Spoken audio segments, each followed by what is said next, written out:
Darkness falls, intro roars, old films you brought, hollow wars, from the crypt, tales arise, Yorkshire keep, cursed night skies, Friday night, fears embrace, eyes wide, hearts race, grotesque past, shadows near, upon your with fear, disappear.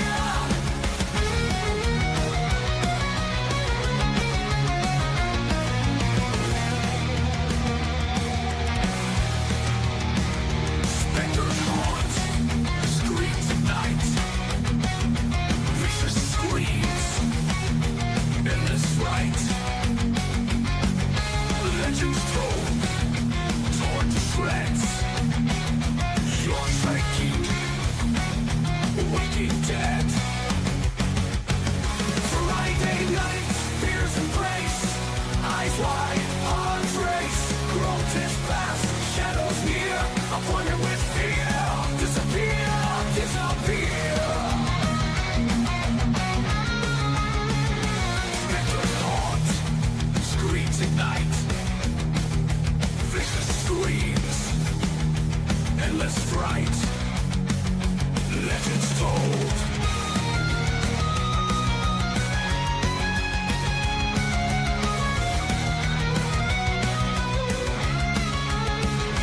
Friday night, fears embrace, eyes wide, hearts race, grotesque past, shadows near, appointed with fear, disappear, disappear. Fears embrace, eyes wide, hearts race, grotesque past, shadows near, appointed with fear, disappear, disappear.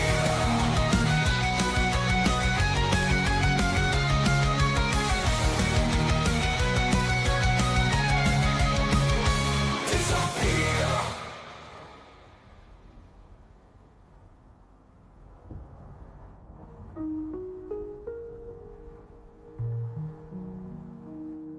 Evil laughs, bloody might, old and new, pure terror sight, keeps review, truth unveils, endless dread, no veil. Friday night, fears embrace, eyes wide, hearts race, grotesque past, shadows near, appointed with fear, disappear, disappear.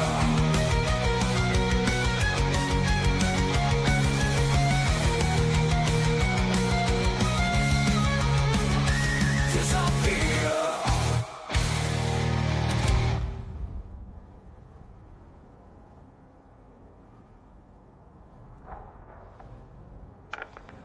Chloe, let be God, but with you. Dot. Oh, there, free, Phil.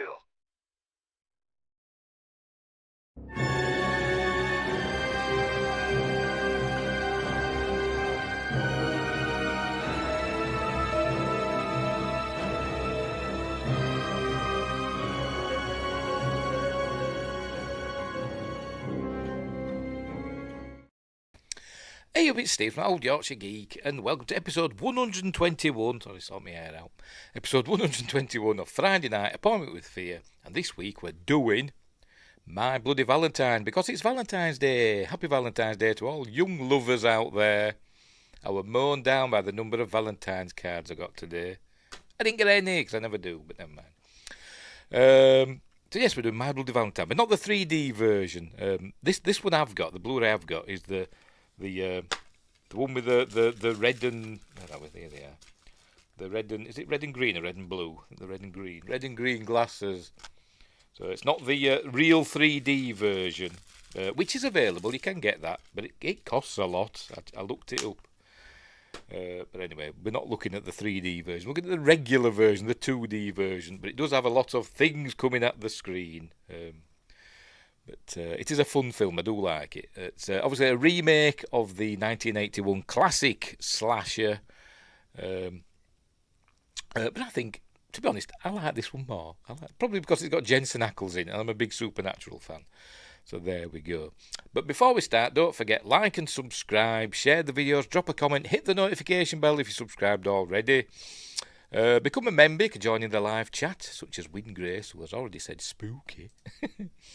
And all that stuff. Explore the description for various links for my books, merch, such as these t-shirts and other t-shirts are available, and other stuff, caps, mugs, whatever. Various designs to look at. Well, me. What else? What else? Super chats, super thanks will be greatly appreciated. Blah de blah de blah. Right, that'll do. Whatever. I've probably forgot something. But anyway, right. So let's get on with it, shall we? My Bloody Valentine. Right, from 2009. The Supernatural boys, Jensen Ackles and Jared Padalecki, both did a horror remake in 2009. Coincidence? I don't know. Maybe it is, maybe it isn't. Jensen Ackles did this one, My Bloody Valentine, a remake of the 1981 classic, as I said, and Jared Padalecki did, am I pronouncing that right? I don't know. Did the Friday the 13th remake boot, whatever you want to call it, in 2000, which were also quite good, I must admit. But anyway, this one, My Bloody Valentine, directed by Patrick Lussier, screenplay by Todd Farmer, who also appears in the film, we'll get to that, and Zane Smith, based on the original screenplay by John Beard and the story by Stephen Miller. It stars, as I said, Jensen Ackles, Jamie King, Kerr Smith, Kevin Tighe, Betsy Rue in a memorable role, which forced me to do an edit on the film. A lot of nudity in one section of this film, and I had to blur parts out, but we'll get to that. And Tom Atkins and loads of other people you've never heard of. Right. What was its budget? It had a budget of $14 million. Its box office was $100 million, so it did really well. Horror films generally do. You can generally make a horror film pretty cheap, and you'll get lots of bang for your buck if you're an investor in it. But this did really well. I'm surprised they didn't do a sequel. With it doing that well at the box office, I'm surprised they didn't do a sequel, because spoilers, they kind of leave it open for a sequel. But anyway, you never know. They might do. Right. Anything else? I think that's about it, isn't it? Yes. So we'll get on with it. We're not going to watch the film, obviously. Copyright and all that stuff. We're going to go through it in a series of stills. May play the odd snippet. I'll probably still get a claim. YouTube's wick with them at the moment. That's me word of the week. Wick, not John Wick. But anyway, so we're going to do that, and I'll try and remember the stuff I've learned about it. I've watched this twice today. Once with the director's commentary, and once regularly. And what's the behind the scenes? Not a lot in the behind the scenes. A little bit. A good little featurette with Gary Tunnicliffe, who did the. It's quite gory, is the film. He did the gore effects, the special makeup effects. You may know the name Gary Tunnicliffe from, I don't know, I forgot what he appeared in somebody's live streams, and I can't remember who. Was it Doomcock? Was it him? Might have been Doomcock. He might have been in Doomcock streams. But anyway, so there we go. Right, so the hits are manifold. Not manifest. Anyway. Right, so we'll get on with it. I shall make myself titty tiny. I think I've said everything I need to say. We could just get on with the film, can't we? So, first off, I've got to do that. There we go. And then pop myself down in the car. I can never remember which one it is. We'll try that one. Yeah, that one will do. That one will do. I haven't started the film yet. Shush. Mute it. Full screen the bugger. And off we go. When we get to a certain point in the film, I will have to pause it and then go to another, because I had to edit out a bit of the film and put lots of blurring in it to cover up boobage and more. But anyway, right, off we go. So let's begin. There we go. Good old Lionsgate. Oh, never mind that bit. I usually check the subtitles for stuff like that. But never mind. Right, off we go. Right, so we begin with a newspaper article. Oh, right, February 14th, Valentine's Day, 1998. I saw this when I watched it earlier on twice. I missed it both times. I saw the newspaper. I thought, oh, I wonder what date they put on it. I wonder if they're right with the date. They are. Because it starts off in 1998 and then we go to 10 years later. So there we go. Remember, the film came out in 2009. Filmed in 2008. Right, so off we go. Buried Alive. We learn about a big mine disaster in the town of Harmony. I presume it's supposed to be Pennsylvania. It's filmed in Pennsylvania. But there we go. We learn that a big accident. The son of the mine owner, played by Jensen Ackles, Tom Hanniger, he's blamed. He accepts responsibility. He says he did something wrong. It caused like an explosion or something, and some miners died.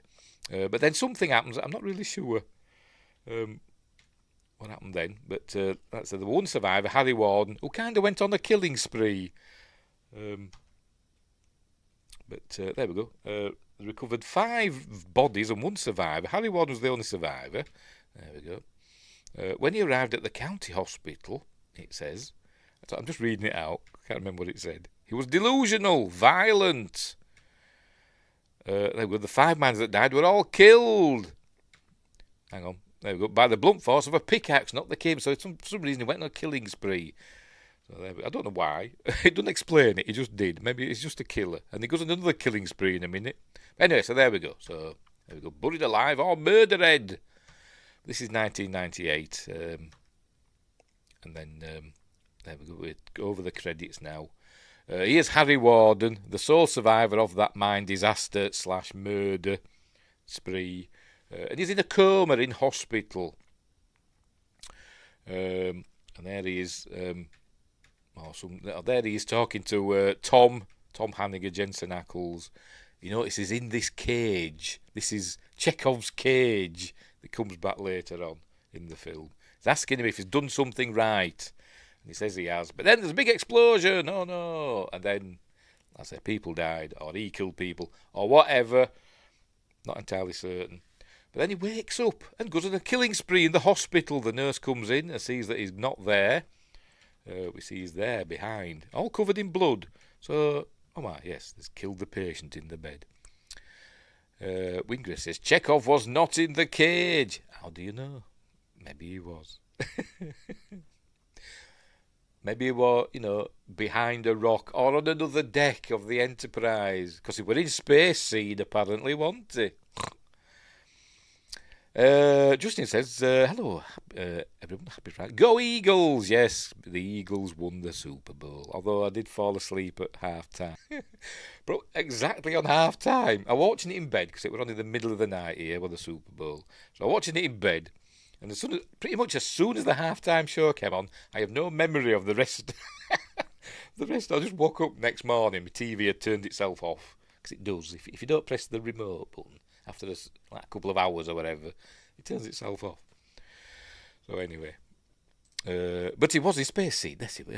Apparently, even though we didn't see him, but Khan saw him, didn't he? But anyway, that's enough of Star Trek. Where were we? Harry Warden and My Bloody Valentine. He's killed this poor fella here for some reason because he's just a murderer, and now he's going to kill that nurse. And hang on, where are we? There we go. Right, and then we get the titles. We don't see him kill that nurse, we just see the aftermath. We just see him get up and turn round. Apparently they did film him getting her, and I don't know how she were killed. I learned this from the commentary. But they thought it were menacing enough for him just to stand up and turn and look at her. So there we go. But it's too... Oh, it's too late. Oh, I can't see everything. Seen it all. Dear. Yeah, too late. I was wondering what you're on about then. 2 lager hands. I thought you were going all Scandinavian. But anywho. Where were we? Right, there we go. Titles. The opening titles. My Bloody Valentine. 3D. Although it doesn't say that here. But it's supposed to be in 3D. Should put my glasses on, shouldn't I? Watch it in 3D. Should put the glasses on. Oh dear. October 23rd, 2009, in cinemas everywhere. So that's on the... This is on... Oh, that's Saw... Sorry, this is Saw 6. Sorry, I thought they were on about the film. Saw 6 there, look. Never mind. Watch it in 3D, shall we? Oh, God, it's doing my eyes in already. Oh, wow, the red border's like getting me. Oh, heck. I don't know. I won't wear them. My eyes are bad enough as it is. We won't bother.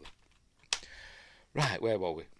Harmony Memorial Hospital. By the way, it was filmed in the town of Kinninger. Let me check. Have I got that right? No, I would say I was totally wrong. I got the K bit right. Kittening. It was pronounced. Filmed in the town of Kittening. And we're given a clue about that because on an ambulance later on in the film, we see that on the back of the ambulance. Maybe all the money they spent on the film, they thought they found an ambulance. They could have put the town name on the back of the ambulance, but they left the actual town in. But anyway, whatever. Right, here comes Tom Atkins. By the way, we're still in 1998 now, by the way, in the film. Here comes the legendary Tom Atkins. There we go. Lots of gore. I'll have to go over, We won't linger on the gore. There is a lot of it. And apparently, Australians complained about it. It was something like the most complained about film in Australia for that year. Even though it got the highest rating ever for a non-pornographic movie in Australia, R18+. Most complaints ever because of the gore. Not maybe the bit of nudity that's in it, but anyway. It's been having fun in this hospital as I forgot his name already. Harry, what's his face? Why am I forgetting his name? Harry Warden. Harry Warden. There we go. Why did I forget that all of a sudden? He's been having fun. Look, he just managed to murder everybody in the hospital. It seems. But anyway. This is find what's happened to the poor nurse. He's cut her heart out. Oh, there we go. Special makeup effects by Gary J. Tunnicliffe. As I said, he's appeared on podcasts, but I can't remember which ones. Might have been Doomcock. Somebody like that. Anyway, we won't show it. He's cut her heart out. That's what he's done. I'll give you a quick glimpse. There, hang on. There we go. Quick look. There we go. Off we go. Immediately what they call it. I can't remember what they call it now. An advert warning about suitability warning coming right now. Anyway, he's left a message. I love heart, and there's a heart. Look, there's the nurse's heart. In a heart-shaped box. We see lots of them in this film. But anyway, meanwhile, over at the mine. Which were filmed again. It were filmed entirely in Pennsylvania for tax reasons. The mine were filmed. The exterior of the mine were filmed at Logansport Mine in Bethel. As the interior when we're going to go in. So I'm guessing this is in Bethel, and then once they're inside the mine, that were filmed. In like a mine museum, the Tour Ed Mines in Pittsburgh, which is now a museum. We've got one of those near me, the National Coal Mining Museum, which is not far from me, and I've been down it, and it's bloody terrifying. But anyway, where were we? Oh, yes, so, right, we're at a mine, and kids, these are supposed to be, I'm guessing, I don't know, about 20 years old-ish. I don't know, because as I said, we're going to jump forward 10 years. But anyway, so we're going to be introduced to the main characters. Here's Axel Palmer. That's his girlfriend at that time, Irene. We're going to see a lot more of Irene, if you know what I mean. Wink, wink, nudge, nudge. So there we go. They're going to the mine for parties, apparently. I don't know why they're going to this mine to have a party when there's been this big disaster where all these people have died. I presume not that long before. But anyway. Here's Jensen Ackles as Tom Hanniger, whatever the hell he's called. I'm just going to call him Jensen Ackles because that's what everybody knows him as, don't they? Here he is. Looking he looks shifty all the way through the film. Probably for good reason, but it kind of spoils it. I'm going to meet his girlfriend. There's his girlfriend, Sarah. Right, so we see that Irene likes taking photographs of people. There she is, taking a photograph of them. Later on, she doesn't like that somebody's taken a video of her later on, but anyway, that's for later. Right, so they're going in to have this party in this mine. You see that he's a bit not suspicious, a bit wary of going in after what's happened. Obviously, people have died in this particular mine. In this very mine, these same tunnels. Why are they having a party there? I have no idea. But anyway, he sends her. Oh, I left the beer in the car, and he gives her the flashlight. So off you go. You're supposed to be. It's supposed to be making you wonder who the killer is in this film. Is it Tom? Is it Axel? Is it somebody else? You know, there's lots of red herrings and all this stuff, finger pointing. But anyway, in she goes. And somebody makes a jump. This fella jumps out at her. There he is, making a laugh. Do you think it was Harry Warden or something? But now we're going to get his first 3D scare. You ready? So he's like, ha ha ha, ah no. And now he's got a pickaxe through his eye. I think it just disappears, does his eye? I don't know what happens. It just vanishes, look. So he's dead. So Harry Warden's arrived. Here he is. So she screams and runs off. Harry Warden's chasing after her. But he doesn't run. He's one of these slashers that doesn't run. He just walks. And apparently he does what Michael Myers does as well. I think it's Michael Myers. Yeah. When he's about to kill somebody or when he's just killed somebody, he like tilts his head. A little nod to Halloween, apparently. Anyway, they're hiding from him. Here's Irene and Sarah and Alex. Hiding from him. And then somebody else appears. This young lad arrives. Seen all the dead bodies everywhere, doesn't know what's going on, and so he's not long for this earth. And he sees them there, look, and they say, "No, don't tell him we're here." And good on him, he doesn't. He just like backs off and starts running away, and then bangs his head. He does a Scotty in Star Trek 5 and bangs his head and falls over, and then gets a pickaxe in his face for good measure. I won't show that bit. Right, so anyway, Harry Warden catches up with Axel and starts throwing him about. He's going to kill people, look. He's going to get somebody else. Who, I don't think she even has a name in the film. This poor lass. Is it going to show it? Here we go. She just appears and he gets her.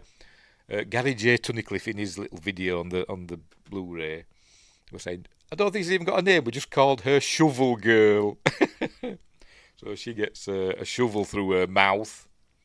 Apparently they did a special shovel that was cut with laser cut to the exact contours of her face. So she had to hold it there in the front of her face. So it's a nice little gory bit here, look, where, like I said, top of her head slides off. Here it goes. There we go. We see the bottom part of her drop away, and there you go. It's okay. But actually did it, that way, with like a bit of CG and editing.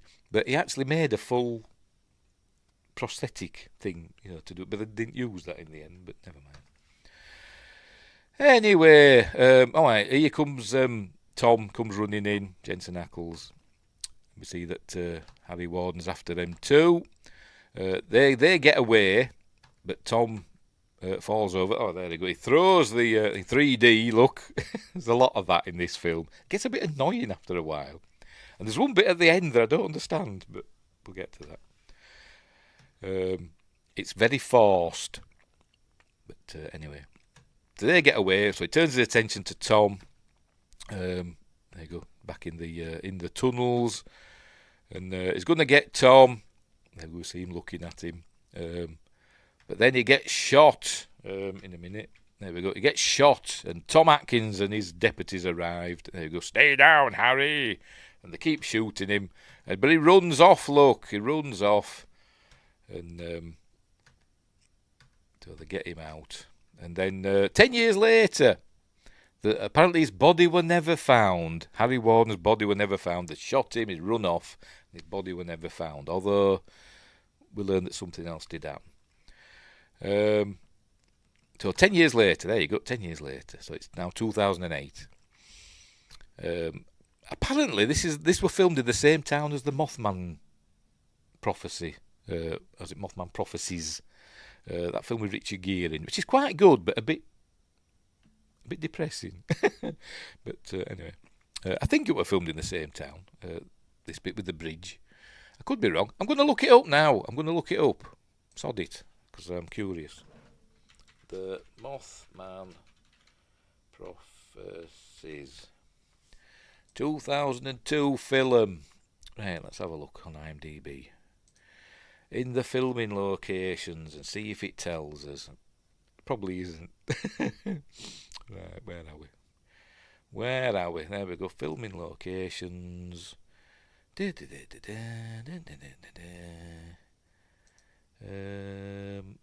Oh, yes, it was. Yes.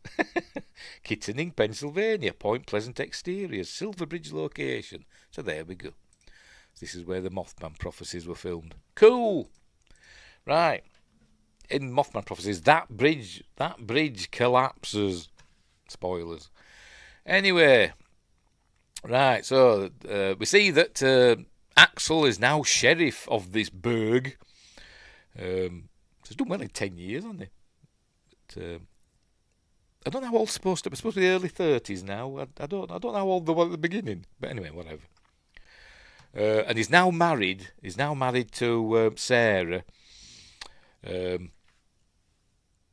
What's his face? Tom left town. We learn what happened to him later. He comes back. But Tom left town, and Axel, I keep wanting to call him Alex. Axel married Sarah, and they've got a son called Noah.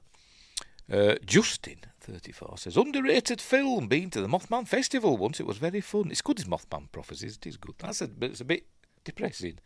It's got a sense of dread all the way through the film, and it's very, skin crawly, that's what I'd call it.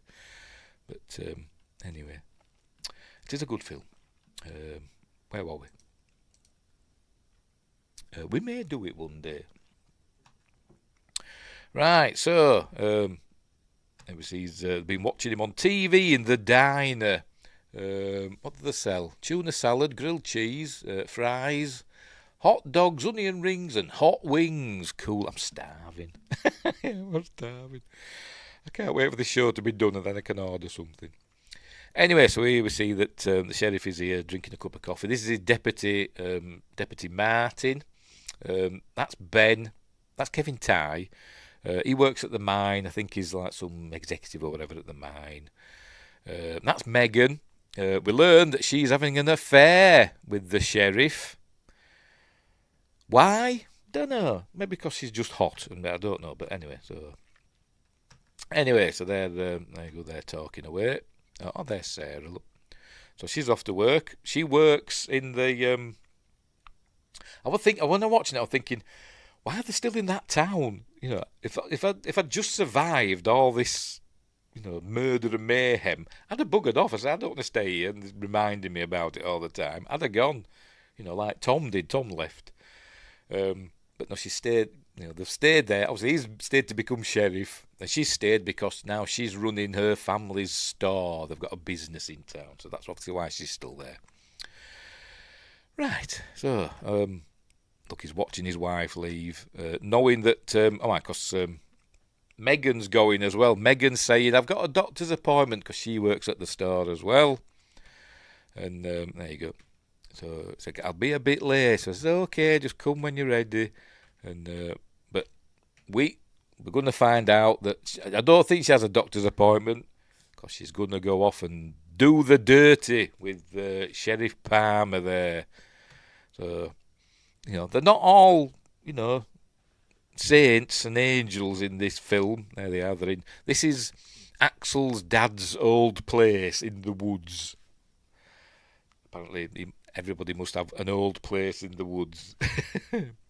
But there you go. They've done the deed. She's saying, this place gives me the creeps. So, but anyway, they're all snogging.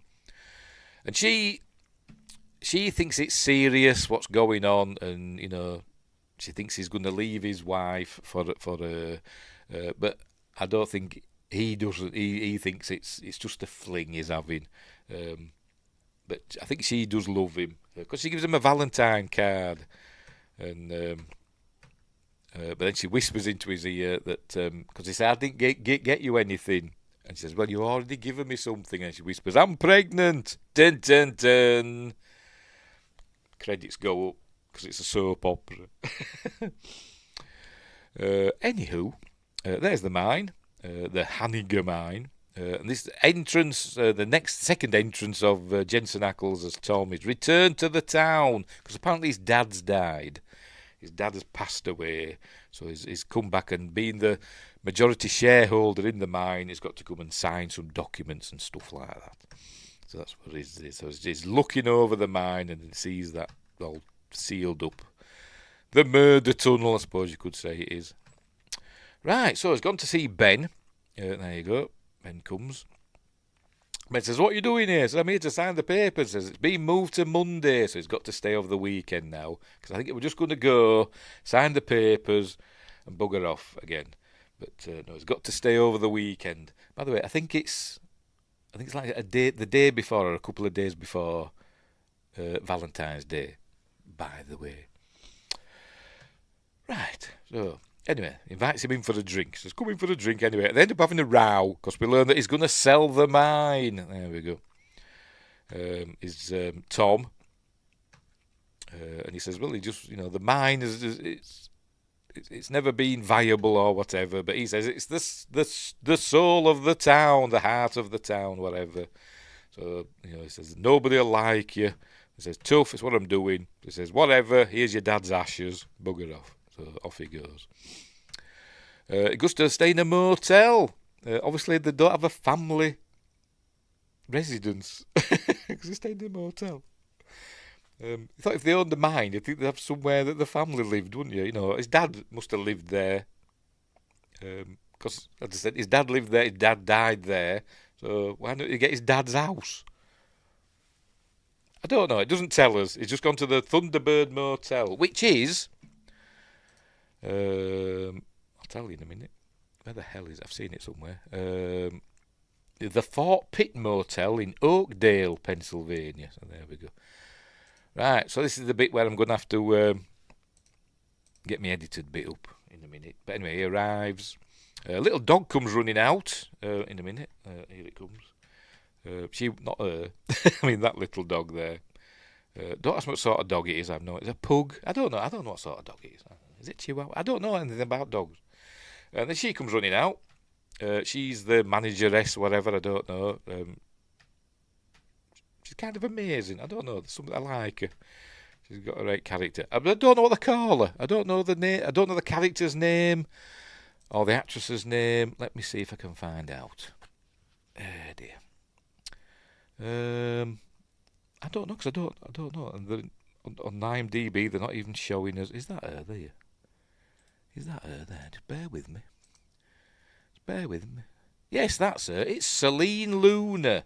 And the character's name is called Celine as well. So there we go. She's been in Coco, one of the voices in Coco. Right, very good. Okie dokie, right. Fair enough. She's not in this for very long, but as I said, she makes an impression, doesn't she? Is it a Boston Terrier? I have no idea. I don't know. I don't know anything about dogs. But we asked this Mel around. Says, God, I hope not. He's been dead 7 years. He says, well, I'll trade the pooch for a room. So anyway, so she's going. He's got a room. We see he goes by this window here. He glances in. We're hearing the sounds of lovemaking from the inside.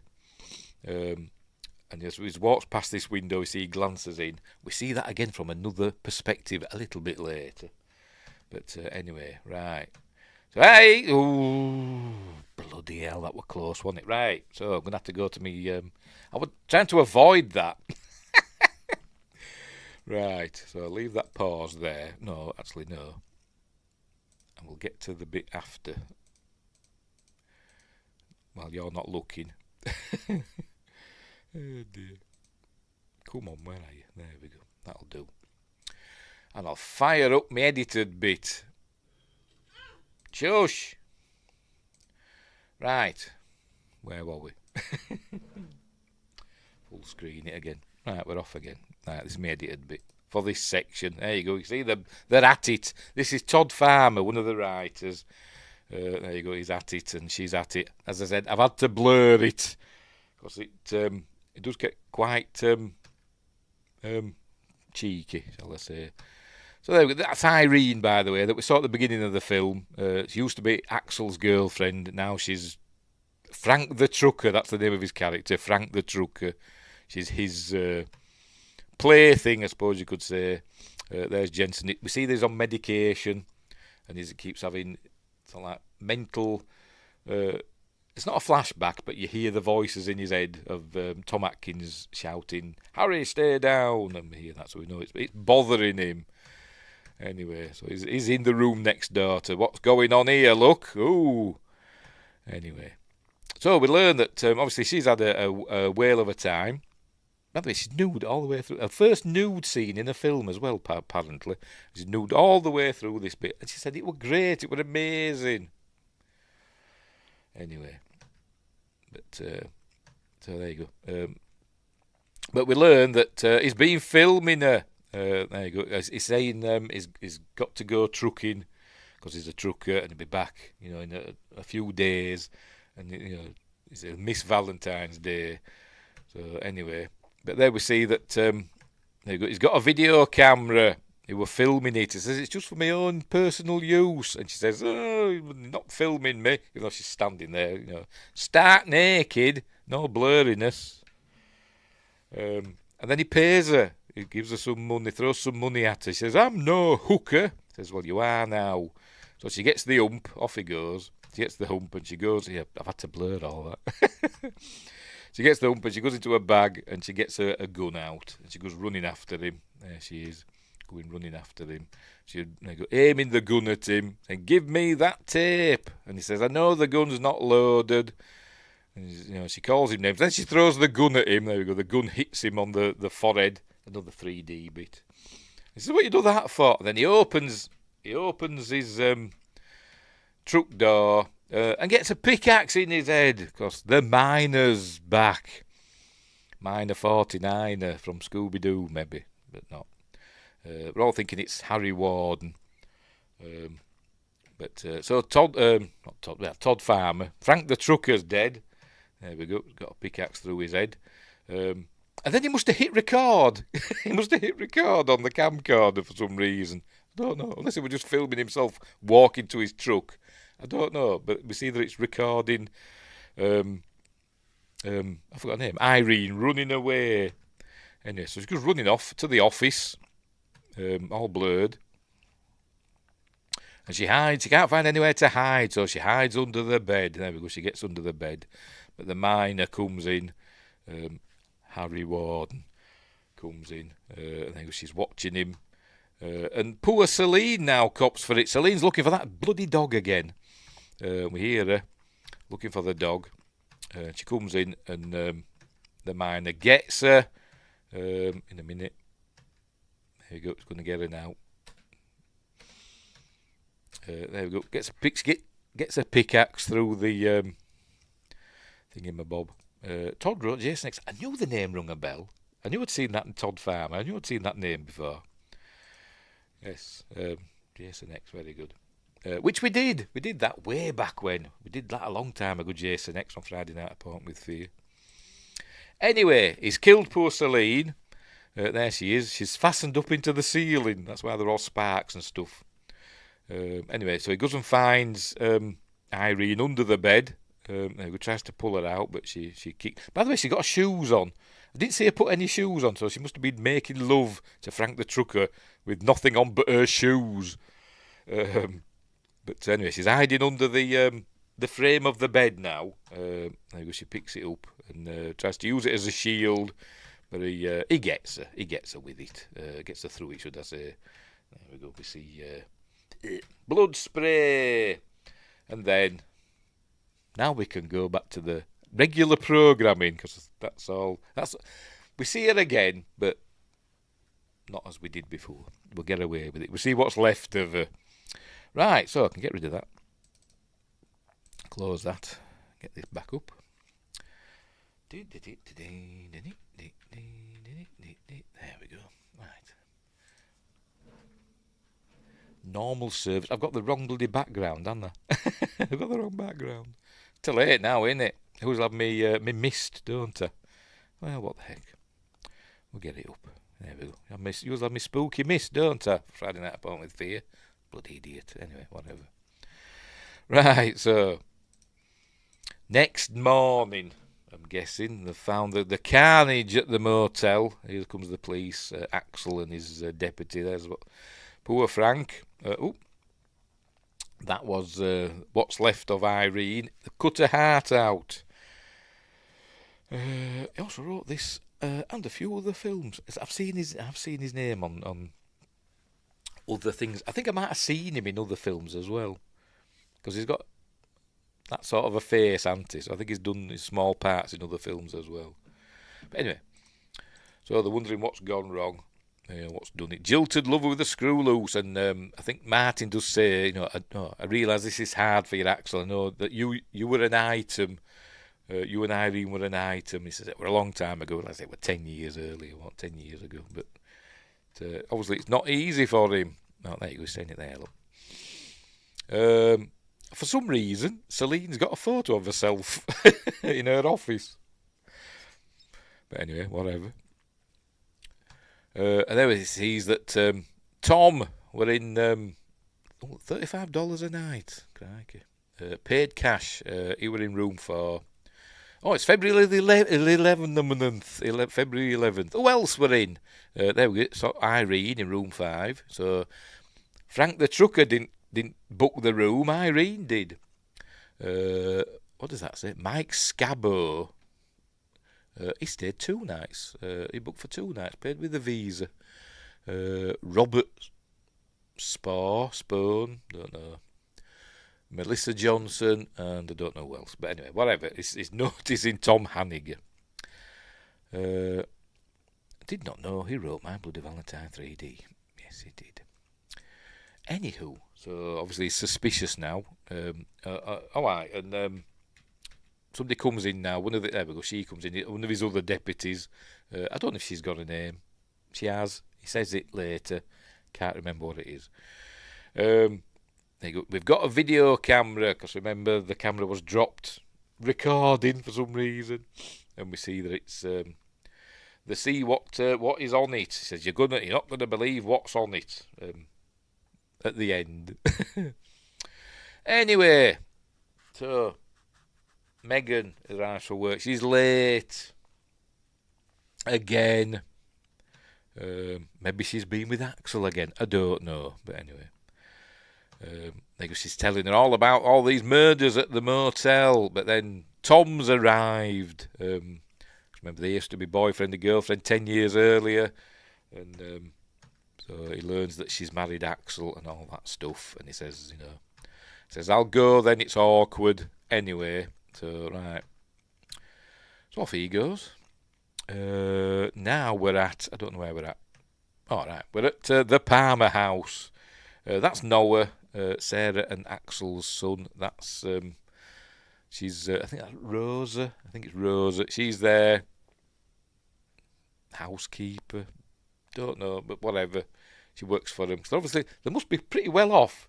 She owns a store, and the Axel's the sheriff, so they're probably doing all right for money. So they can afford a maid, whatever, housekeeper. Anyway. Anyway, so she's thinking all about stuff, and she goes upstairs, and for some reason, in a little box, she's got a photo of her and Tom. Remember the photo that Irene took, the late Irene. She took that, just before they went into the mine. So she's thinking about that, and she leaves it out on the dresser for some reason, for her husband to find. Anyway, so she puts that down, and then we see we're at the police station. He's got all the gory photos up on the wall just for everybody to see. Because apparently you could just walk into this police station and just see all the gory photos on the wall. not in a different room, for a detective room or whatever they've got. I don't know. It's just there. Anyway, she's phoning, or he's phoning her up or whatever. Oh, I didn't know about that bit. That was close, wasn't it? Anyway, on the tape, they see that it's a miner that's been doing the killing. So they think, is it Harry Warden? There you go. Won't quiet the rumours that Harry Warden's back. But, he's saying Harry Warden's dead. He was killed 10 years ago and all that stuff. You've got a Valentine. She comes in and says, Sheriff, you've got a Valentine. He says a name here. So I think he does anyway. He says, get me a glove. There we go. Ferris. She's called Ferris. And she looks familiar. Have I seen her in anything? Let's find out. Ferris, right. Where is she? Come on, Ferris, where are you? Come on, you must... Frank the Trucker. Deputy Ferris. Karen Baum. What have I seen her in? Probably not seen her in anything, she just looks familiar. No, nothing I've seen. Never mind.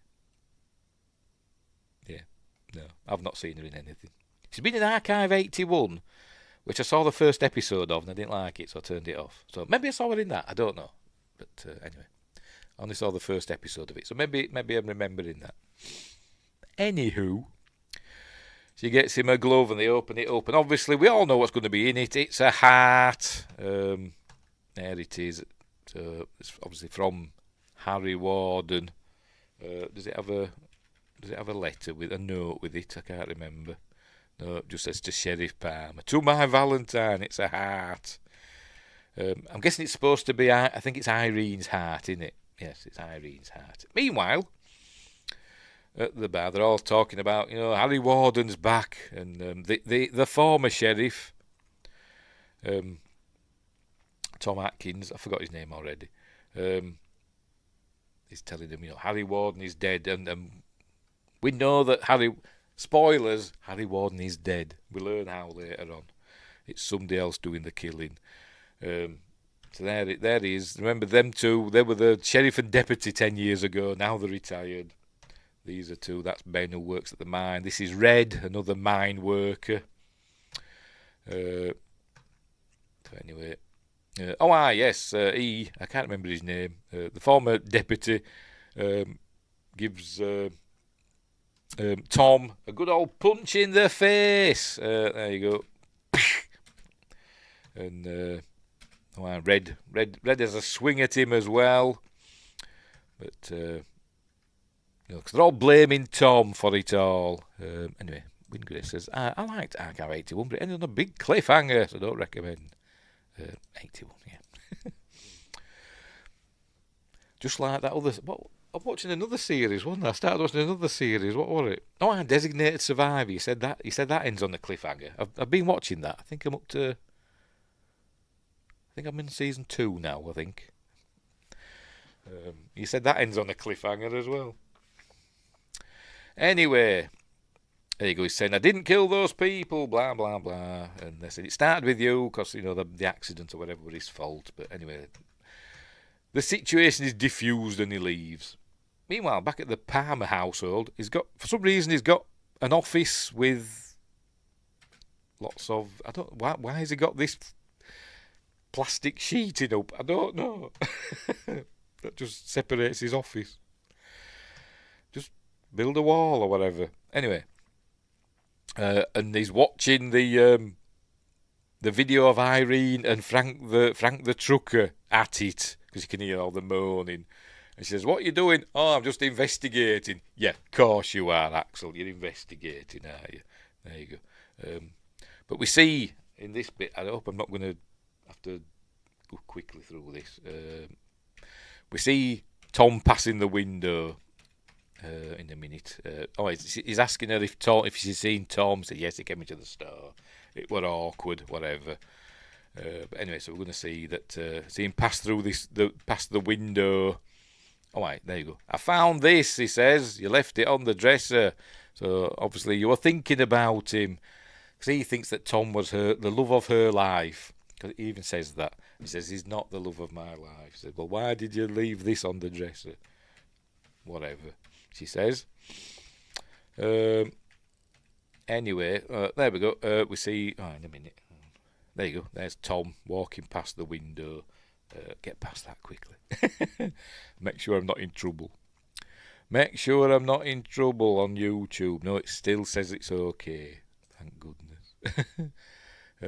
By the way, we are live on YouTube. I don't know if we're live on Rumble. I hope we are. I forgot to check that, didn't I? I knew I'd forgot something. Yes, we're live on Rumble. And we're live on Twitch. Right. Anyway, so there it is. Tom has a good look as he walks by. And he goes, Tom contacts you again, let me know right away, because he's suspicious of Tom. Right, so, and then Tom, next day, Tom talks to her straight away. I need to talk to you, he says. I'm busy, I'm working. He says, the store doesn't open for 15 minutes. There's Tom. And if I were her, I'd have said, yeah, but that means I've still got to do work. You know, my day doesn't start at the time the store opens, mister. But she doesn't say that. She just says, okay, whatever. So they're going to talk about stuff. Yeah, so I'm guessing the store's going to be late opening today because she just walked off with him. Anyway, talking about, you know, she stayed, he left. You know, he's selling the mine, and you know, she says that's wrong. The town depends on the mine, and you're going to put people out of work. And apparently, this changes his mind. He decides he's not going to sell the town. So that's what this little conversation's all about. That she stayed, you know, and got over her fears. And he says, you know, I couldn't stay. I had to go away. But I think that now changes his mind. In a bit, anyway. Next time we see him, right, he's heading to the mine. He sees that Sheriff Martin's talking to people. And for some, he wants to go into the mine now. I don't know why. It looks okay. Maybe they look a little bit pale. It's a weird bit of the film, this. On the Blu-ray, when I was watching it earlier, this part, the kind of looked... I thought that the film had got mixed up. Or something had happened, and they were showing the 3D bit. You know, the blue and green bits. Because it looks all weird. They all look pale, don't they? And almost like zombies. Look, they are here as well. Look, even Tom's looking pale. I don't know why. Obviously, they've got the colour timings wrong for this scene. I don't know. But anyway, Tom's decided he wants to go and talk to Ben in the mine for some reason. Don't know what about. So they're going to take him down. Red's going to take him. Remember, Red, who just nearly punched him in the bar, is going to take him down. So off they go, because Ben's down in Tunnel 3 or something. There you go, Ben said not to touch anything. It gets on the phone. Get me Ben. He's got a visitor. Ben, you know, we don't hear what he says, but he's saying, you know, well, just get him. Anyway, so Tom goes and has a wander round while he's waiting for Red on the phone. And then here we go. Harry Warden appears and locks Tom in Chekhov's cage. There you go, and so he locks him in by doing that. So he can't get out, can Tom. And then he goes and murders Red. Oh, and then we see that little clue as to what's going to happen at the end. I won't say anything, but if you notice, Tom and Harry Warden, the miner Harry Warden, are doing exactly the same movements. Look, there you go. How that look? Exactly the same movements. I'm not saying anything, but anyway. And then he watches as the miner murders Red. He has a good old fight with Red. They heard him on the phone. You know, they heard somebody in the tent. They said, "Oh, there's trouble down in Tunnel 3." So other miners are coming. But anyway, so he's murdering Red now. There we go. Gets Red through the head with the pickaxe. And then he just disappears. He was just vanished. And all the other miners appear. Oh no, Red's dead. He says, "Look, I'm trapped in here. Come and help me." So they all think, "Oh, well, what are you doing in there?" "Well, Harry Warden, he locked me in here and I couldn't get out and he killed Red," and all that stuff. So there we go. Right. At the hospital, Sarah's doing some sort of Valentine's Day tradition. She's bringing chocolates in the heart-shaped things to patients at the hospital. And one of the doctors takes one. Anyway, she notices there that Tom's in the hospital having it because Harry injured his arm. I'll come back to that if I remember. So he's having stitches. Anyway, I think is it Axel? Oh no, it's Ben. Ben's asking what went on. He said, "Well, Harry Warden, he attacked me and all that stuff." But saying it can't be Harry Warden. He's dead.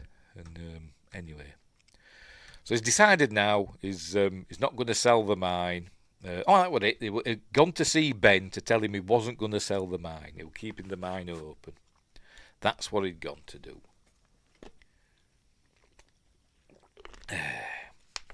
And now Axel's asking why is he decided to stay, and obviously he thinks he decided to stay because of Sarah.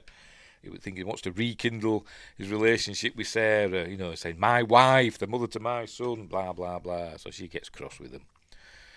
Anyway, there we go. So now Axel says to Ben, "Do you want to tell him or should I? Harry Ward's dead, definitely dead." And we learn that there you go. Ben and Tom, that's Tom.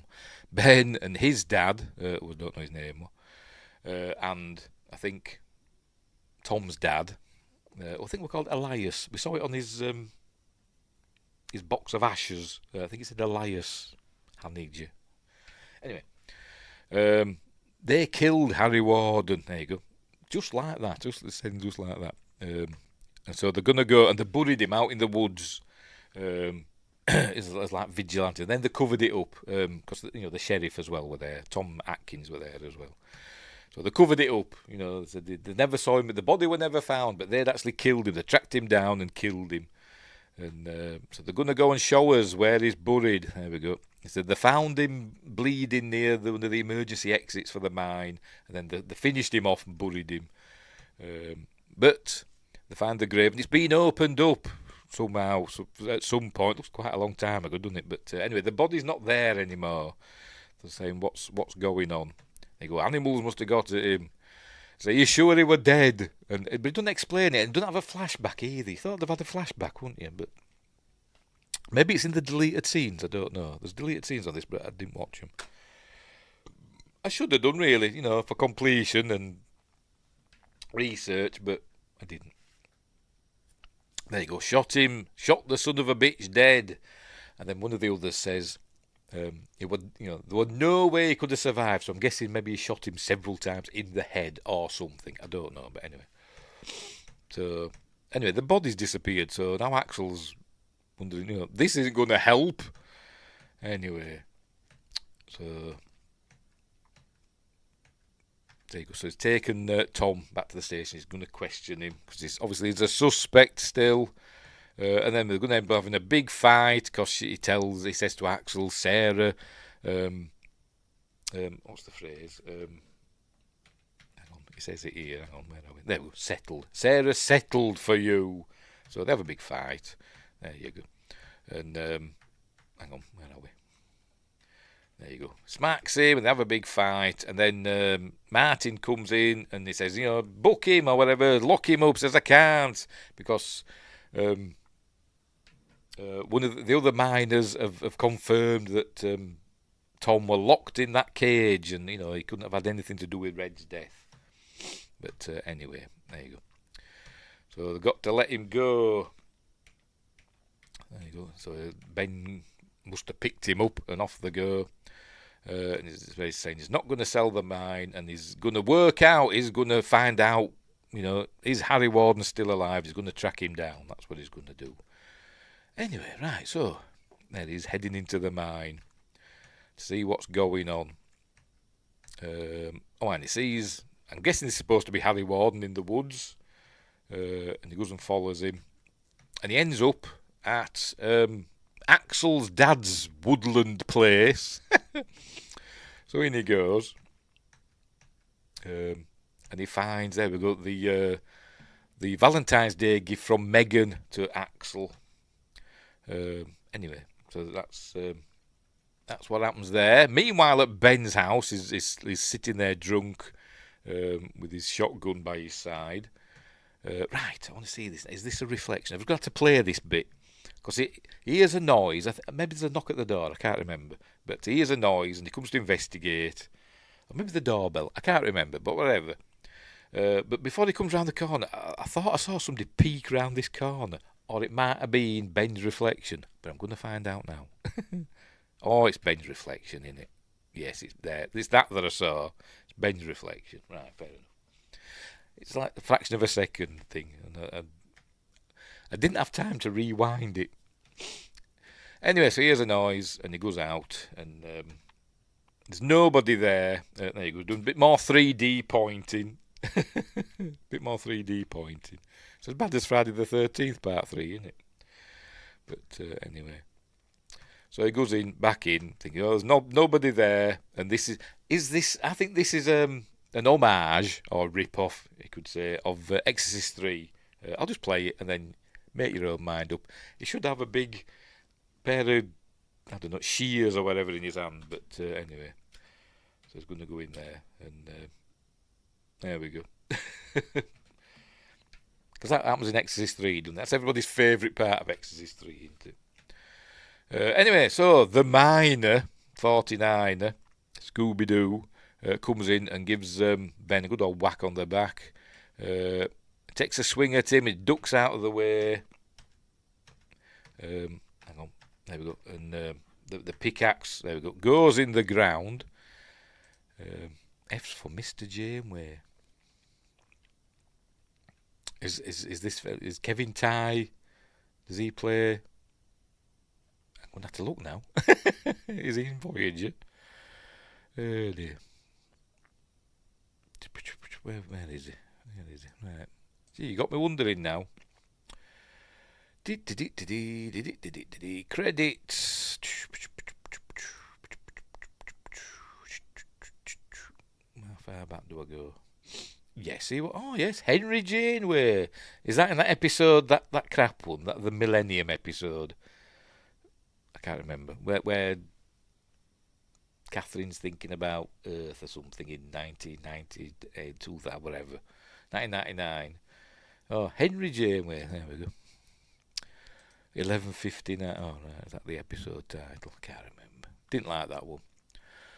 Anyway, where were we? Yes, Mr. Janeway. Right, where were we? The pickaxe is in the floor, pointing up, so we know what's going to happen there, don't we? And he pushes. There we go. He pushes poor Ben onto the pickaxe. Another good, practical effect from Gary Tunnicliffe. But in he goes. Oh no, no, and then in it goes. There we go. More gore. Anyway, they're asking about these candy boxes and stuff like that, because that's their clues. They're researching and etc. Not researching, investigating. That's what it. Detectiving. Don't they have a detective department? You thought they got FBI in or something, wouldn't you? Must be local jurisdiction. That's what they always said, don't they? Anyway, right. Obviously, he's still suspicious of Tom.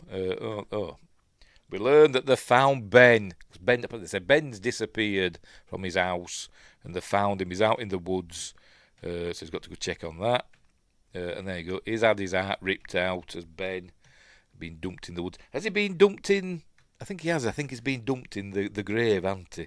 The Harry Warden grave. I think he's been left there, hasn't he? Anyway.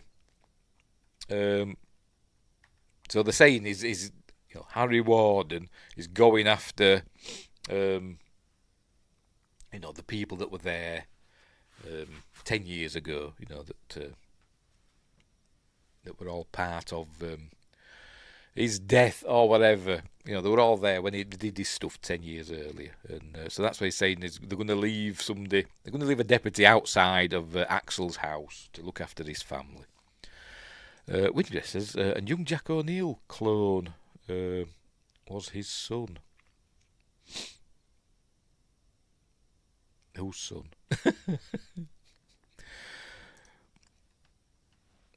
Anyway.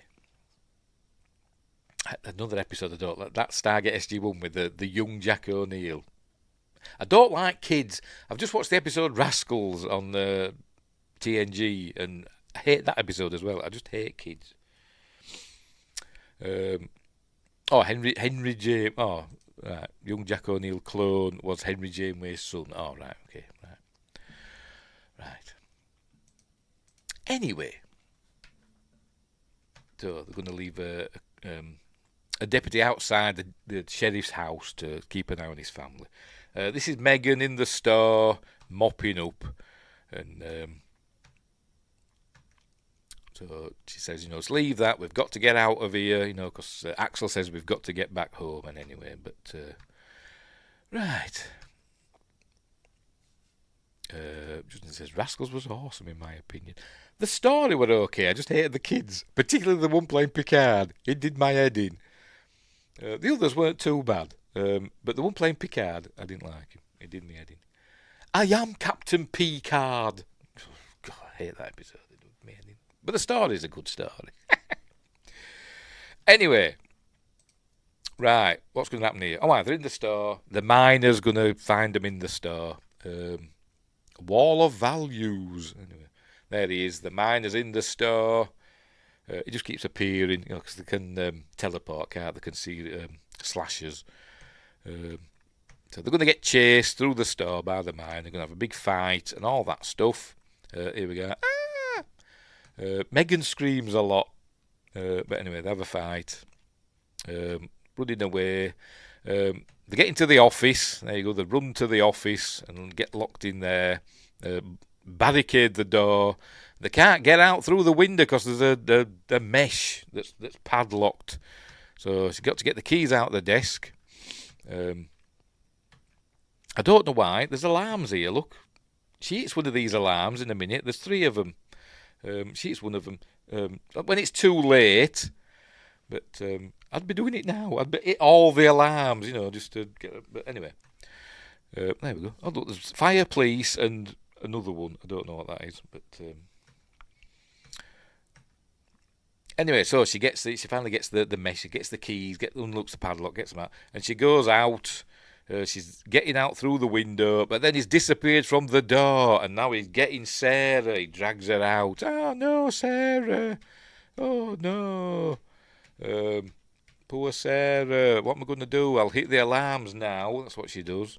He tries to grab her first though. Oh yes, luckily, really luckily, because look, they're going to show it. Hang on. There you go. Her cleavage saves her.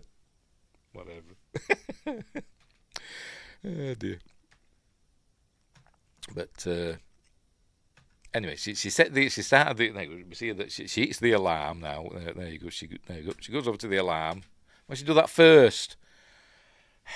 So the alarm's going off, all that stuff, and he's run off. She goes running out, and Axel's arrives. And he says, "Where's Megan?" She says, "She's round in the alley." So they go round and they find that she's been murdered, and the heart's been cut out. There we go. And he's left a message. There we go. Be mine forever with a love heart. And we learn later Megan wrote that in her Valentine's card to Axel. Anyway, here we go. The ambulance has arrived. This is the one that says, don't say Harmony on the back. It says whatever the real name of the town is. Anyway, this is where she kind of says to Axel that she kind of knows that he's been having an affair with Megan, but she says, "I'm not blind." But anyway, they're taking her off to hospital, I presume. There we go. It's still in there. Look. Don't say Harmony on. Obviously, it says whatever the name of the town is, which I've forgotten again. Kittening. But could they just put something over it to say Harmony? But anyway, whatever. Right, so what does this say? The Daily Harmony. I just want to read this. published daily. It doesn't have a date on it though, does it? Not that I can see. Local sheriff baffled by murders. No pictures, no comments. Kind of reminds me of that bit in Highlander. You know, the hot dog stand fella saying, what to the policeman? Is it Alan North? It is, isn't it? What does baffled mean? But anyway. Local sheriff baffled by murders. You thought they called the FBI in me now, wouldn't you? Get Mulder and Scully in on it. Anyway, we see that. Hang on, there you go. Ferris is reading the thinnest newspaper in the world. It's like our local newspaper, the whatever town I live in, Reporter. Seems to get thinner each issue. Not that I buy it anymore, but anyway, whatever. She's parked outside, keeping an eye on the property. There's Noah watching TV. There's Rosa doing all the dog's body work, using the dryer. See, they've got a police car with Harmony on, but no ambulances. Never mind. All right, Tom Atkins arrives. Hang on, I've missed a bit, haven't I? She's going to get got. Hang on, I missed a bit. Go on, come back. There we go. She says to Noah, I've got to put the trash out. So she does that really quickly, and then she comes back in. But then, look, the miner's arrived, and he's going to go and get Rosa. There we go. She goes, scream. So he's got poor Rosa, and now I'm guessing he's looking for Noah. What's happened to Noah? We don't know. Justin says, I always like to try the newspapers in movies. Sometimes they're funny stuff or Easter eggs. Yes, they do. Yes, they do. Anyway, somehow, I don't know how, but Tom Atkins knows that the miner's at the sheriff's house. I don't know how he knows. He just does. Maybe he's psychic, or maybe he just saw him go in. I don't know. But anyway, so they're going in to investigate, and I think she says to him something like, "Do you want to go in first?" And he says, "No, I'm retired." So he sends her in. So in she goes. But then the sheriff, what's the sheriff's called? I can't bloody remember his name. It's Tom Atkins. Who do you play? Oh, Burke. Ex-Sheriff Burke. Read. Sorry about that. I like to read the newspapers. Right, fair enough. I know what you meant. Yes, I like to read them as well. Sometimes some interesting stuff. Sometimes it's just gibberish, isn't it, they put in. But anyway. There she's looking for her. She finds Noah. He's hiding behind the couch. But anyway, he hears something. There's Burke. There he goes. Next down there. There's Noah hiding behind the couch, and Burke finds the miner's helmet. It's there on the bin, on the wheelie bin or whatever. And he turns round. Nobody there.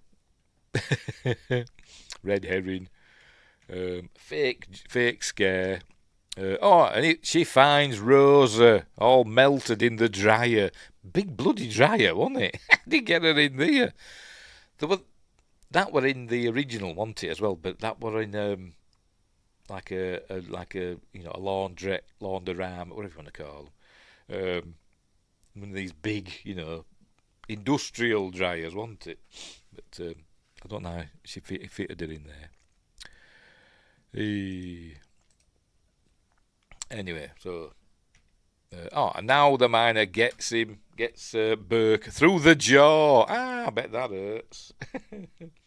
All right, Gary Tunnicliffe. Obviously, that's actually Tom Atkins, but on the bit, he's going to rip his jaw off in a minute, and then it cuts to a fake head of Tom Atkins, and it's really good. Gary Tunnicliffe said, we made this shows it off, this fake head in the behind the scenes. And he was saying the hardest part is the hair, and that's the bit that takes the longest. He says, we've got this woman that makes them for him, or puts all the hair in, and they put the hair in one at a time in the head. And it looks amazing. He was like ruffling the hair and stuff. But anyway, most brutal kill. I don't know. It's a memorable one, isn't it? But anyway, rips off the jaw. Here it comes in a minute. More 3D-ness. would it kill him? He might die of shock or blood loss, but, having your jaw ripped off might not necessarily kill you. But anyway, there's Tom arriving somewhere. I'm guessing there must have been some sort of passage of time. We'll learn why later. But anyway, he's on the phone to Sarah, and she's telling him that Harry Warden or whatever tried to kill her and killed Megan and all that. Actually, she doesn't say that. She just said Harry Warden tried to kill me, and he's saying, I don't think it's Harry. I'll come and pick you up, and I've got to show you something, and all that stuff. And he says, do you trust me? And she says, yes, I trust you. So I've got something to show you. It would most likely kill you from blood loss and shock. Yeah, probably, but not straight away. So he was probably laid by that bin, when he went over the whatever. He probably laid there gurgling for quite some time, which is not a pleasant thought. But anyway, this Saturday, February 14th. So obviously it was Friday the 13th. The day, maybe today. I don't know. Is it Saturday today? I don't know. In the film, I don't know. But anyway, so they've had a Friday the 13th, haven't they? So he's gone and picked up Sarah from the hospital as Tom, and Axel, he's gone for her as well. And then this nurse, whatever, says, I've come to pick up Sarah. So she's checked herself out.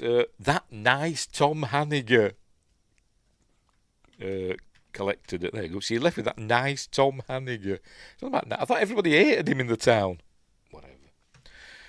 Obviously not that nurse. So there you go. They're driving to the mine, I guess, ish, that direction. And he's saying, I've got to, do you know Axel's dad's place, the old place? I've got to show you something there. Meanwhile, Axel phones up Sarah, and they're saying, he's with you, isn't he? She's going, yes. He says, don't trust him, listen to me. And he says, I think Martin had contacted Axel earlier and said that, I found out something about Tom Hanniger. So now we found out that he's been in a mental institution for 7 years. So that's what he's... there you go. Been in a mental institute for the past 7 years, and he's just got out or whatever. Saying he was in our house. Sarah Rosa is dead. Noah's fine. He's being looked after by Thingamabob at the station, and he's killed Burke as well. And he's apologising now. There you go. He's apologising. No, but I love you and all that stuff. So he says, don't go with him. Get out the car now. And there you go. She's saying, I need to get home. So I've got to show you something. But she grabs the wheel. There we go. She grabs the wheel and crashes the car. They crash the car in another 3D effect. There we go. That. It's like it's coming out of the screen. Hang on, where's my glasses? Coming out of the screen at us. Oh dear. So she gets out the car, runs off. There's Sarah. There we go. She runs off into the woods towards the mine. He gets out as well. There you go. Oh, it's on the phone. Hang on. Oh no, it's later. It's later on. Sorry, I'm going to say she drops her phone, but then we see she's on the phone. Now, it's later on she drops her phone. So right, I've crashed the car. She says, "It said right, go to my dad's old place. Okay, I'll meet you there." So there you go. So she arrives at the old Palmer place, I suppose they'd call it, wouldn't they? She gets in. Then she sees the Valentine's card from Megan. This is where we see what it says on the Valentine's card. There we go. Be mine forever, just like what was scrawled above her. To my Axel, be mine forever, your Megan, and the love heart there. Look. But there's the picture on the inside of the box. Who put it there, I wonder? So we've got to think now, because what's going to happen now is Axel and Tom are basically pointing the finger at each other. It's him, it's him, it's him, it's him, and all that stuff. That's going to happen now. But she's going to get attacked by the miner in a minute. She's looking round for a knife or some sort of weapon. And for some reason, she's checking cupboards. And not knives are usually kept in drawers, aren't they? But she's not checking drawers. She's like looking under pottery and looking in cupboards, but not looking in drawers. Knives are usually kept in drawers. But anyway, whatever. But she finds this cupboard here full of there we go, of Valentine boxes for some reason. Anyway, and then the miner's behind. Miner, not miner. You've lost me. Galaxy Quest joke there. Anyway, there he's behind her, and so they're going to have he just tilts his head, Michael Myers style. So they're going to have another go at each other. She jumps through this window. There you go. Oh, she throws that at him. Stop throwing things at me, he says. She jumps out that window. Well, the stunt woman does, I presume. And she drops her phone here. Well, there you go. The phone's on the floor, look. Good old flip phone. Good old 2009, 2008. And she runs off, so she ain't got a phone now. I don't think she uses it again. Because it doesn't, like, draw attention to that she's dropped the phone. It's just there. Anyway. So she heads to the mine. There we go. Remember that place is near the mine. So off she goes into the mine. The shadow of Harry Warden's chasing her. And she goes inside and she gets there's all these like miner suits dangling.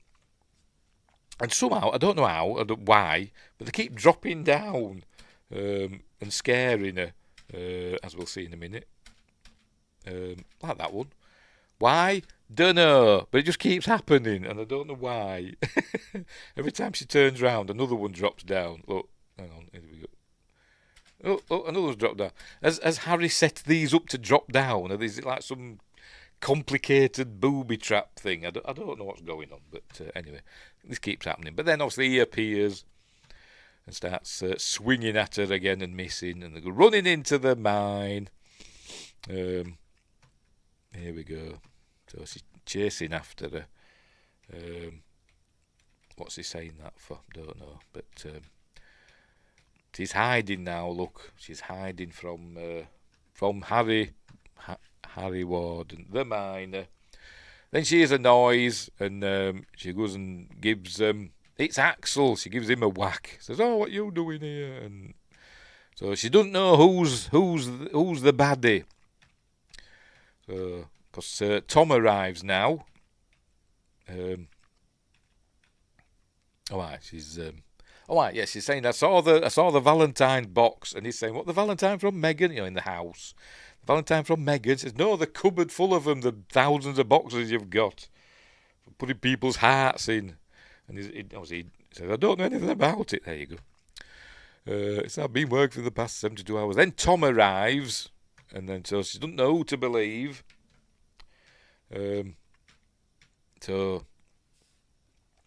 Axel says, "Shoot us both. It's the only way to be sure." And Tom's like, "What?"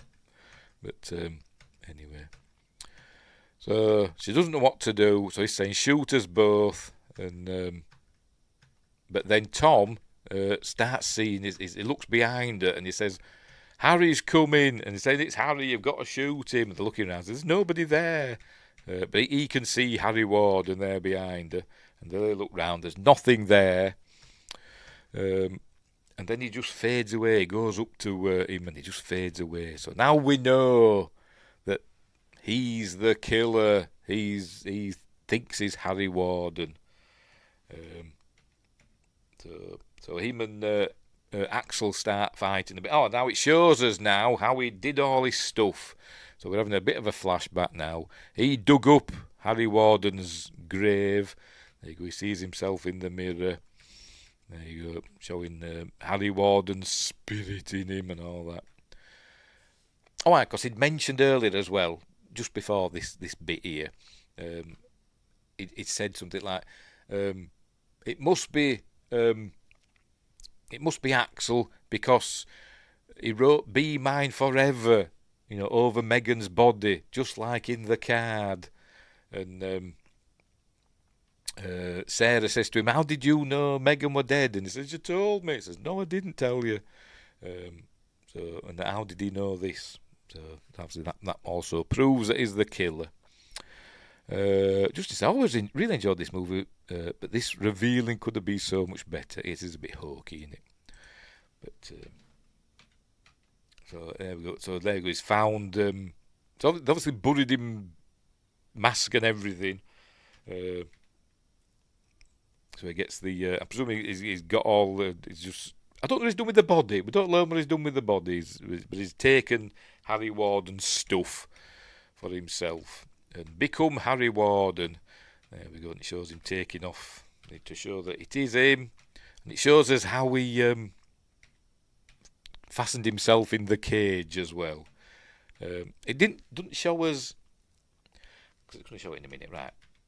He's got the thing right. So it shows here that he went and killed Red, and then afterwards shut himself in the cage. But it showed us earlier on that Harry Warden pushed him in the cage and then bent it, didn't it, with the pickaxe. But he killed Red and then shut himself in the cage. And but he didn't tell us because he got an injury, didn't he? There, or maybe did Red injure him? I don't know. I don't know if it showed it, but because we saw him getting stitches, didn't we, in the thing? So that's how it's showing how we. There you go. Did it from within the cage after he'd killed Red, and all the others found him there. Anyway. Right, so that's showing that. Right. So that's how he's become Harry Warden. He's the crazed killer. And the director and the writer in the commentary were saying they got lots of letters and emails or whatever from Supernatural fans saying how much they hated them because Jensen Ackles can't be a baddie. His Dean Winchester is a good guy. The split personality is a great thing, but you needed to feel worse for Tom and his battle for his soul with Harry. Tom is also a victim in it. Well, yes, he is. He is, but not by the end. Not by the end. He's kind of become possessed, hasn't he, by the. I mean, you could argue that he's become possessed by the spirit of Harry Warden.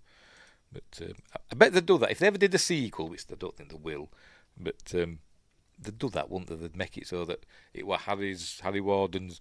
They'd say something like Harry Warden in like Chucky, where Brad Dourif does a voodoo, somehow knows a voodoo spell to get his soul to go into a doll. They'd do something like that, wouldn't they, in a sequel? But anyway, whatever. So there he is, realising that it's him all along. So they have a fight. There we go. And it seems that because Tom stabs Axel with the pickaxe. Doesn't kill him. And then she shoots at him. I don't know if she hits him or what, but she's the worst shot ever. He's right there in front of her. There you go. Shoots, and he just runs off. Runs off in like a vaguely comical way. He's like running off going, here he goes. But he's not doing that, you don't hear him laughing. But in my head, I heard him laughing. He dug too deep into the earth and cracked into hell. That's what the miner did, yes. Anyway, there we go. Meanwhile, over on Twitch, Obscure Junkie says, best viewers on streamboo.com. Thank you for telling me that. Oh dear. Look. Anyway, so he's run off. Like I say, she's the worst shot ever. Not hit him once, I don't think. He doesn't say to her, But anyway, so they've got to get out of there. He picks up the gun. But then Tom reappears at the end of the corridor and starts walking towards them, smashing the lights as he goes, thusly. Go on, do it. There we go. A nice little touch on this bit. As he's breaking the lights, we get a flash of the miner, like that. Which they didn't plan on doing that because apparently they'd filmed 2 versions of this. They did a version with Jensen Ackles walking down, smashing the lights, and they did a version with the miner walking down, smashing the lights. Maybe they thought maybe he goes and gets into his miner gear, and so they did 2 versions of it. And they thought, why don't we mix them both? We'll have it as he smashes the lights. We have a flash of the miner. So that's what they did. Justin says, Tom is not evil, but the Harry parties. He's like Two-Face. Yes, he's not saying I'm cheering for Tom, but the tragedy should have been pushed harder. They could have done a bit more for it, saying that, it's not really Tom's fault. They could have had Sarah saying something along the lines of, Tom, it's not your fault. It's, it's what's happened to you. You're sick or whatever, or it's you're not Harry, you're Tom. I used to love you. And could have done all that, couldn't they? But they didn't. They just made him a full-blown bad guy. But anyway. So now he's stalking them. There he is, smashing the lights and turning into the miner. And we learned there's only 1 bullet left. We can't miss, apart from the others. So she must have fired 5 shots or whatever. And missed everyone. But now he's saying, we can't miss. There's only 1 bullet left. And he gives it to her. Don't miss. Even though she missed 5 times for point blank range, but never mind. So she goes out there because she's super brave. She's the final girl. Luckily standing in front of all these oxygen containers and a fire extinguisher for safety. Saying, danger, no smoking, matches or open lights. Do you mean open lights? Do you mean open flames? I don't know, but that's an open light, isn't it? It's not in a whatever. Anyway, never mind. In front of them, and there you go. She's saying, does she say something to him here now, or does it just? I don't think they say anything, do they? No, they don't say anything. They just exchange glances. I couldn't remember if they said anything. They just exchange glances, and he softens, and we think oh, is he going to come to? Kind of a bit like in American Werewolf in London, with the werewolf. It softens its face a bit, and then goes and jumps at her. No, the police shoot it. A bit like that.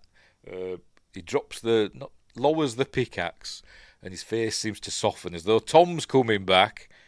But then his face hardens again, and Harry takes control, and she shoots. Like that in CG form. And the bullet goes, look like that, look. That's what bullets look like. Goes through Tom and hits that. I mean, she couldn't hit him but when they were there, a huge, 6 foot whatever man right in front of her. But now she can shoot a thing behind him. Or was she trying to kill him? I don't know. Was she aiming for that? I don't know. But anyway, so she shot through Tom. And hit the oxygen thing behind, so now it's all oxygen's coming out with the open light there. And now it's all going to blow up. Look, it's all sparks, boom. Oh no, he says, and gets blown backwards. And all bits coming at the camera because it's 3D, remember. That's the top of the oxygen cylinder, isn't it? And then we fade to black, and then fade in. The rescue team have arrived, and this one finds Tom. Look, oh, you better check this out. I found somebody. And then we have this view from the rescuers, through the rescuer's mask. There we go. Said, we're going to get you out. We're going to get you out. Don't move. But then he picks up the pickaxe, does Tom?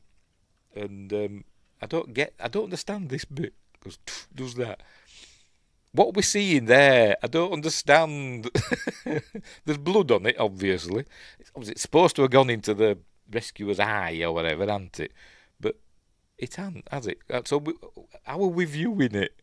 Is the rescuer's head invisible and we're viewing it from the back of his head? I don't know, I don't get it. But whatever. It's just another 3D effect they wanted. Anyway. So we're outside now. They're bringing out Axel and Sarah. There we go, the rescuers. They're bringing out Axel and Sarah. There's Axel. They say, I love you too, and all that stuff. So they're fine. They'll probably go to marriage counselling or something, I don't know, but they're fine. And they take them away. This movie brought back memories, seeing this on a date back when it came out. Very good. I can't remember when I was married and dated. I honestly can't remember how many films I went. We just usually go to the pub rather than go to the cinema, to be honest. But anyway, whatever. It's been a long time since I've been on a date. Anyway, where were we? Oh, yes, they're taking them away to be seen to. They go, I love you too, blah, blah, blah. And I thought, we'll carry on and I'll go back. We see this rescuer walking up the hill, but he's hobbling a bit as though he's hurt. And obviously we know he is. By the way, there's two policemen, two sheriffs there, a sheriff's department. They walk straight past him. Look, they walk straight past him. Don't ask, why is he covered in blood and all that stuff, but, you know. I mean, he even glances at him, look. Even glances at him, that one. They don't do anything. Anyway, he takes his helmet off, and we see, it's Tom, he's alive, because they'd said earlier, just now, Axel had said, because they asked, what happened to Tom? And Axel says, Tom's dead. But he's not, he's here, look. He's got out, and he's taken the rescuer's uniform. But obviously not his mask. He must have had his own mask still. Yeah, because there isn't a bloody big hole there in that one. So he must have found one that wasn't damaged. So there we go. So there he is, and he's all looking evil. He has looked straight at camera, which was deliberate. Looked straight at camera, and then walks off, just like Dean Winchester. It looked just like Dean Winchester then, didn't it? And that's the end of the film. So I'd leave it on the cliffhanger. But I said I was going to have to go back, didn't I? When they bring him out, is one of these then Tom, when it shows him? Hang on, let's get back there. Right, so is one of these Tom? Let's have a look. This one here, it might not be. I just got the feeling that one of these, this one here, no, I don't think it is it? I thought, is this one Tom? Because I don't see what happens to him. He just like steps back and we don't see him again. Maybe it was, don't know. Just says, your channel always brings back positive memories and vibes. Well, I'm glad to hear that.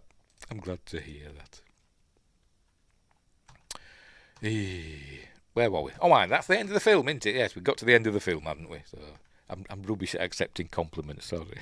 So there we go. So that's the end of My Bloody Valentine 3D. Then it ends with them going through the mine. So that'd mess up. If it were on Netflix, that'd mess up Netflix's. You know, when it comes up and says, next film or skip. You know, it comes up with like other suggestions, doesn't it? That'd mess that up, wouldn't it? Because they'd just have to keep playing it, wouldn't they? And mine brings bean negative, because there's always negative memories of beans, isn't there? Bean brings back negative memories. Doesn't. That's not true. Anyway, so there we go. So I really like that film. I think it's better than the original. The original is a classic, and it's a bit more gritty because it's from 1981. But this is more glossy. Because it's a 2000 remake. Good movie. It should have got a second film. Made a lot of money. Yes, it did. It made $100 million at the box office on the $14 million budget. And they did leave it open, didn't they? They could have brought Tom back as the new Harry Warden, couldn't they? They could have had the My Bloody Valentine 2 or Another Bloody Valentine or something like that. They could have called it, couldn't they? But they didn't, unfortunately, which is a shame. I wonder if they just got too busy with Supernatural, maybe. I don't know. I wonder if was Supernatural in some sort of hiatus. I don't think 2009, 2008, 2009. So as I said, both of them, Jensen Ackles and Jared Padalecki, did horror film remakes at the same time. But anyway, Both movies were good. Yes, they're both good films, but I think I prefer this one because it's got that little bit more gloss to it, hasn't it? But the original is good as well, really good, and give it a whirl. If you want to watch this one, it's on that in the UK. It's on Amazon Prime. It's on Prime. It's not, you don't have to pay extra for it. If you're a Prime member, you can watch it. In the UK, it's not on Netflix in the UK, and it's also on YouTube in the UK. You can rent or buy it, or you can get the Blu-ray. Not that expensive. Is this version with the 3D red and green glasses, but the real 3D version is silly money, like 30 quid. It's unbelievable. You can get this for like 6 quid on Amazon. But if you want the real 3D one, with the proper 3D glasses, like getting the cinema, 30 quid. Unbelievable. Supernatural was a good show, but kind of disliked the ending. The ending was crap. Supernatural. I hated that final episode. Bloody awful. But I loved the series. I thought Supernatural were great, apart from that last episode. And the best ever episode was the Scooby-Doo one. I loved that. It was great. Anyway, right. So, there you go. That's My Bloody Valentine 3D. Hang on. I should watch through Supernatural one day. I've only seen the pilot. We've only 15 seasons to get through. Oh dear. One of the longest running. Maybe is it the longest running continuous genre series? I don't know. 15 seasons. It's a lot, isn't it? Anyway. Right, so there we go. That's My Bloody Valentine 3D. A good film, a really enjoyable film. I watched it twice today and liked it both times. It's got gore and it's got boobs and everything, and it's really good. Because I taped the pilot when it came out and said I'll wait till it's done. Wait till it's done. Dear. I don't know what that's on. Who did? Oh, we're on the CW, wasn't it? I think. Yeah, we're on the CW. So will it be on HBO? Don't know. Anyway, right. So make sure there's no messages on Rumble. Oh, yeah. Right. So we'll leave it there. Right. What's next? What day are we on? Friday. So Sunday. I don't know. I might do a. If there's a bit of news, I might do a news stream, or I might do a sketch time. I've set up, I've got my camera set, pointing directly down over me where I'd have my sketch pad. I've got myself an overhead thing for that. Or I might do a news thing, whatever, we'll see. Or I might not do anything, who knows. But on Monday, for Magnificent Mondays, we'll try it again, if I'm not ill again. We're doing Roswell, the 94, TV movie starring Kyle MacLachlan and Martin Sheen about the Roswell crash of 1947 and all that stuff. And it's really, really good. Next Friday, for a Friday night appointment with Thea, I might do The Omen 2, Damien The Omen 2, because I just recently got it on Blu-ray. Well, I got the Omen trilogy on Blu-ray. Also got the first Omen on Blu-ray as well. Oh, there it is. Look. So I might do. We've done the first, not the first Omen, the Omen 1. We've done that one, haven't we? But might do the Omen 2. We'll see. Not the Roswell show, not that one. No, the proper Roswell. Jensen for Batman. Yes, he played a good Batman. I enjoy his voice acting. He should be Batman in the new universe. Love his Soldier Boy. Oh, why, yes, his Soldier Boy in The Boys, isn't he? Just hope they don't ruin it. I enjoy The Boys, although it hates men too much, doesn't it? So it goes a bit too far, but I do enjoy it. And Jensen Ackles is great. Why isn't Jensen Ackles a massive movie star? I don't understand it. But anyway. He was good in Dark Angel too. I've not seen that. Is that the one with I forgot her bloody name now. She was in Sin City and she played Sue Storm in the Tim Story Fantastic Four. Jessica Alba. Is that the one with Jessica Alba, Dark Angel? I never saw it. Never saw that. Was that a James Cameron thing? It wasn't it? Yes, the Jessica Alba show. Yes, right. Yes. Yes, I never saw Dark Angel. Never saw it. Anywho, right. So we'll leave it there. We will leave it there. I've got to go and order food now for me and that lad. Because what time is it here? It's 20 to 11 at night. She was apparently very mean to him also. Oh, I didn't even know he were in Dark Angel, Jensen Ackles. I thought he just did Supernatural and nothing else. I know he'd done soap operas and stuff, hadn't he? And other things. But anyway, right, so I'm going now. So we'll leave it there. So thanks, Justin, 34, and Windgrace. Nobody else popped in, did they? I don't think they did. I hope I didn't miss anybody. No. So we'll leave it there. So thanks for watching. Don't have nightmares. Wherever you are, look after each other. Oh, hang on. Always fun. Windgrace, always a pleasure. Steve, I'm not awesome.